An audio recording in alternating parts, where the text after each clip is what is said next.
একজন বৃদ্ধ মহিলা পেঁয়াজ পরিষ্কার করছে। এই মহিলার কাছে আমরা শুনবো উনি এই কাজ করে কত টাকা পারিশ্রমিক পায়। চাচি, আপনি এই পেঁয়াজ পরিষ্কার করে কত টাকা পান?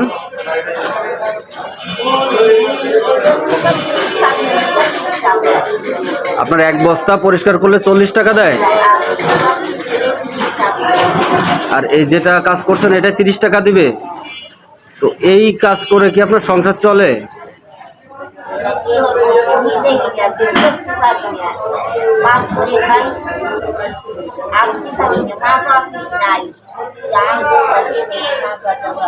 আপনার ছেলে মেয়ে কেউ নেই? তারা আপনাকে দেখে না?